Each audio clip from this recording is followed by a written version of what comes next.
Wow, look at that lighting. Hey, what's going on, everyone? So in today's video, I'm going to be talking about how people have been messaging me. What device is it that I use to make these drawings, these animations, and anything that's digital artwork related? So I'm going to answer that. I've been using a Surface Book 2 for the past 2 years, and I feel as though I can give a very honest review as an artist to see if maybe this is the device you need to make that next step in your career as an artist. I'm going to go over all the pros and cons and basically how it's benefited me positively and negatively over the past 2 years. So that's what we're going to do.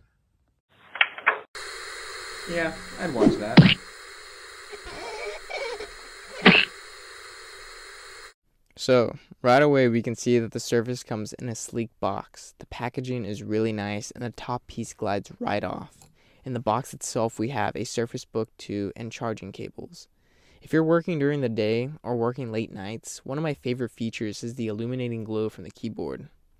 Another great feature when opening your Surface is the 4-digit PIN or face recognition options. Even from 5 feet away, the camera can easily detect your face. The power and volume button are located on the top left if your computer is open, as well as the back camera. It can hold 2 USBs and an SD card on the left side of the keyboard, and on the right side is a charging and USB-C port, but sadly no actual HDMI port. But one of the best features this computer has to offer is the detachable screen. That's right, once detached, the screen is now a tablet. Notice the holes at the bottom. They are used to detach and connect the tablet to and from the keyboard. And what's truly nice is when the tablet is detached from the keyboard, the tablet has its own battery life. The tablet has 2 cameras. One on the back of the tablet, which shoots in 1080p HD, and it may have been the way I was holding it, but the noise sounds a bit muffy in this clip.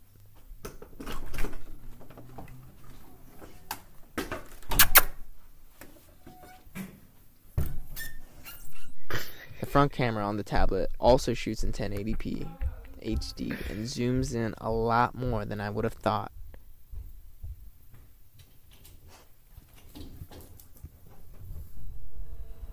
I switched it back to the back camera and stepped outside to record.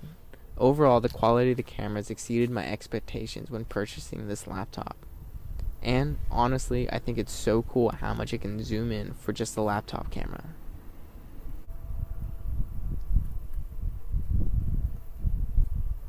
Now, the front and back camera may be a great addition. Sadly, the Surface Pen is not an added addition in the box.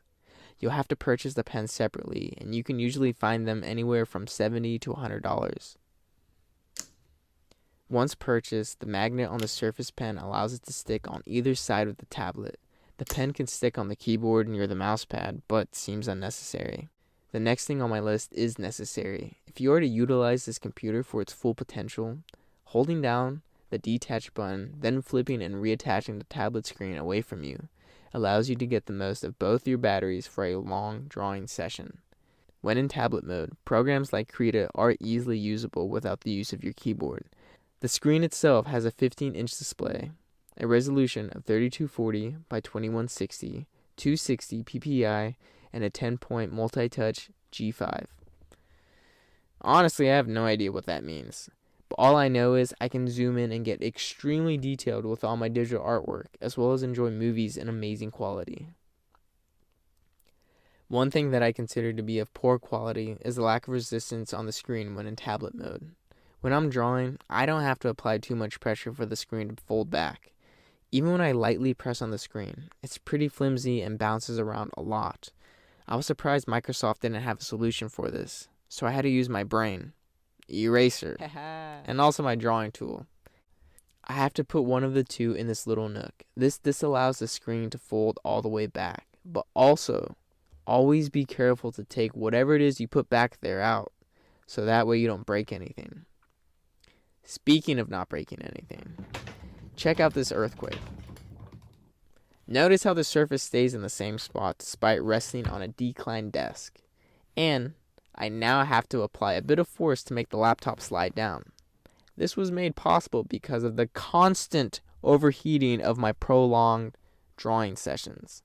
If you look at my previous videos where I time and challenge myself to draw for 24 hours or even have a 50-hour project, I really pushed that 17-hour battery life to its limit. The sound of the fan sounds like a mini jet, and the screen gets ridiculously hot.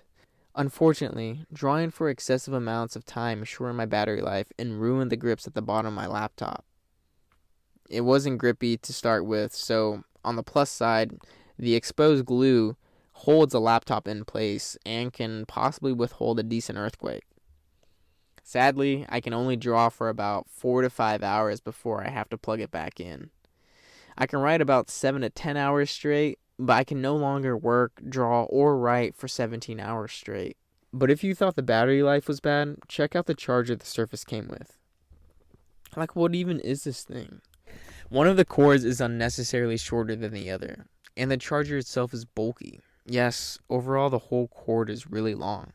However, I personally dislike it because of where it's at in my room. If I set the bulky part on my shoes, gravity will eventually take over and shoes will topple down.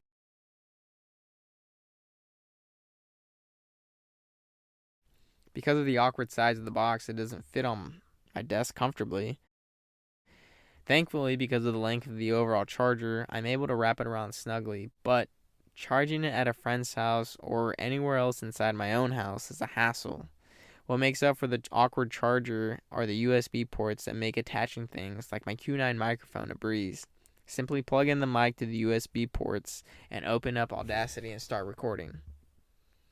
Another great element the Surface has to offer is the loudness of speakers. Nice. You gotta love it. But there are a few things I don't love. The power and volume buttons are too big. When I put the Surface in my bag, I accidentally bumped the power button and caused it to turn on. This forces face recognition to turn on, and believe me, the eye will look and keep looking for you until you turn it off, or unless it finds your face. This can be a huge battery waster and can overheat your laptop. Hopefully, I didn't overheat your head with all the pros and cons I listed here before you. In the 2 years that I've had this laptop, it definitely has opened new doors in my career as an artist. I went from making drawings on paper to making animations here on YouTube, and I have to thank the Surface Book for it. So, personally, I am very happy with the decision I made. Honestly, the 2 previous laptops I owned were old or just kept crashing. I've seen a lot of reviews where people say that the Surface is too heavy, but when comparing it to my second laptop, it's smaller and much lighter. The Surface is the 3rd laptop I have ever owned, so to me it was a huge upgrade. Of course, like all computers, Surface has crashed on me more times than I'd like to admit. The camera will randomly turn on or not turn off. The eraser on the pen just stopped working. Because it's Microsoft, having an iPhone makes things more difficult. The estimated full battery notification is a lie, and the battery life on the keyboard dies faster, which makes the tablet battery die faster. So when the battery dies fast on one of them, the battery on the other device forces it to make up for the lack of power that the first battery is using. Therefore, both the batteries die really fast, which is extremely upsetting. Oh my gosh, I'm so sorry. You have to listen to my voice. Guys, I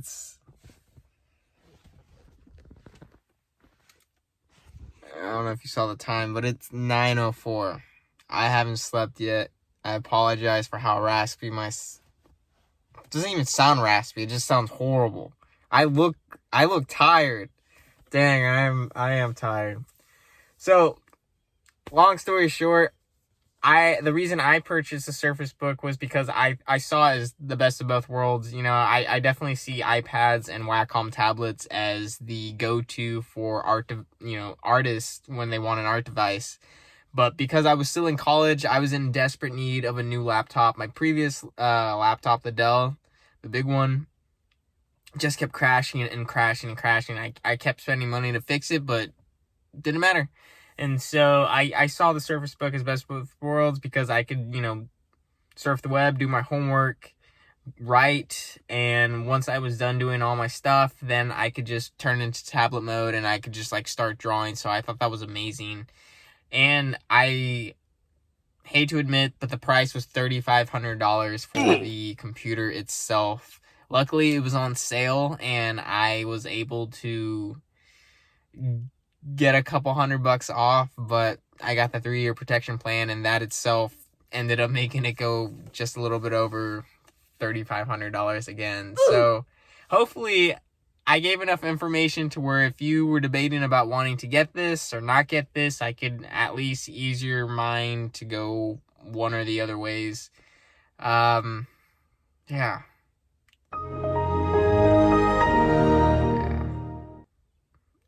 I'm not sure if I'll get like the Studio Surface as my next purchase, or if I'll get like a Cintiq Pro.